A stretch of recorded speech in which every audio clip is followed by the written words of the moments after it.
Agora vamos ver um outro aspecto, também relacionado aos potenciais químicos, né? Mas que vai nos ajudar para entender o equilíbrio das reações químicas, né? Vamos pensar numa representação geral para uma reação química. Então, a gente tem aqui uma série de reagentes e resultando numa série de produtos aqui.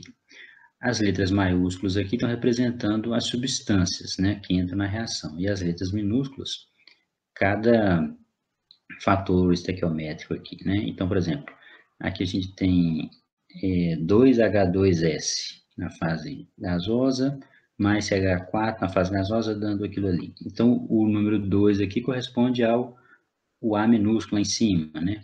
O sulfeto aqui está correspondendo ao A1 e assim por diante, né? Então, a letra maiúscula representa a substância e a minúscula o número estequiométrico aqui. Pensando sempre na reação balanceada, tá? Então, está sempre com reações balanceadas aí. Então, a gente pode fazer uma representação matemática disso, né? Passando os reagentes para o lado dos produtos, tá? Então, seria isso que está aqui, ó. Você pega o A1, B, A2 e assim por diante e passa para o outro lado. Só que para passar para o outro lado da reação, a gente troca o sinal, tá? Então, troca o sinal do fator estequiométrico aqui, ó. Né? Essa é uma representação matemática, né? E aí fica como se fosse um zero lá de lá. Uma representação matemática mesmo, né?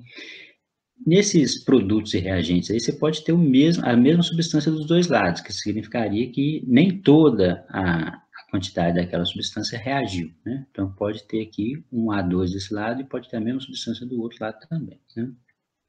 Mas sempre pensando numa reação balanceada aí. Para não ficar esse monte de letras, vamos convencionar chamar o fator estequiométrico de Ni. Então, aqui o menos A, né, fica Ni1. A1 continua sendo a substância A1, e assim por diante. Então, Ni1, Ni2, Ni3 até Nm, né, são os fatores estequiométricos. Se for negativo, quer dizer que aquilo é um reagente. Se for positivo, é um produto, né? E assim por diante. Então, de forma que a gente pode representar isso como uma somatória, né? Uma somatória desses fatores estequiométricos, ou números, coeficientes ou números estequiométricos, né? Vezes a substância em questão. Então, você teria um zero indo para uma somatória. Só uma representação geral, né? Agora, mais importante que essa representação geral é ver o que acontece com esses coeficientes, com os números estequiométricos aqui. Se a reação está balanceada, né? Esse fator ele é proporcional, né? Esse coeficiente ele é proporcional à variação do número de mols de cada substância, né? Ou, dizendo de outra maneira, né? A variação do número de mols de uma certa substância I é proporcional ao fator estequiométrico. E o fator de proporcionalidade pode dar um nome para ele de Xi, essa letra aqui, Xi, né? Representando a proporcionalidade entre a variação do número de mols numa reação química e o número estequiométrico de cada substância. Se tiver balanceado, isso aqui esse Xi vai ser o mesmo número para todas as substâncias, né? Esse Xi tem o nome de grau de avanço ou extensão da reação. Então, avanço da reação ou extensão da reação, tá? Então, a gente tem ΔNI igual a Ni Xi. Variação do número de mols igual ao número estequiométrico daquela substância vezes o avanço, o grau de avanço, tá? Se a gente pensar que é uma reação lenta, que avança, né, pouco, né, digamos, né, a gente tem uma pequena variação do número de mols. Então, você tem uma quantidade infinitesimal aqui. Então, você vai ter também um avanço infinitesimal. O número estequiométrico, ele é um número definido pelo balanço lá da reação, né? Então, a gente tem DNI igual a NI dXi, é a forma geral. Então, lembrando da forma do equilíbrio material, o equilíbrio material a gente tinha duas somatórias, uma somatória para as fases, essa somatória em alfa, e uma somatória para as substâncias envolvidas, somatória em I. Potencial químico da substância I na fase alfa. E aqui a variação do número de mols da substância I na fase alfa, né? Então, se está em equilíbrio, não tem variação, então, na somatória, né? Então, vai dar zero.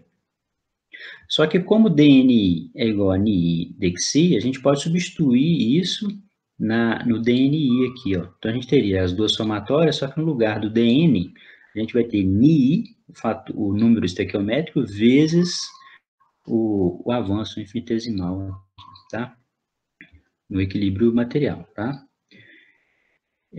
Só que no equilíbrio de fases, né, todos os potenciais químicos alfa aqui são iguais, então a gente não precisa colocar essa somatória em alfa, basta a somatória em I aqui, se a gente pensar no equilíbrio de fases, né. Então aqui a gente já está no equilíbrio de fases, né, material. Mas o que acontece? Se essa soma é igual a zero, um desses termos aqui tem que ser zero, né. O Dexi, ele não é zero, essa reação tem que ser válida para qualquer avanço. Então, pode ter uma reação que avança mais ou menos, né? Esse número aqui vai ser diferente de zero. Então, não é ele que é o zero. O que é o zero? Então, essa somatória do potencial químico vezes o fator estequiométrico, tá?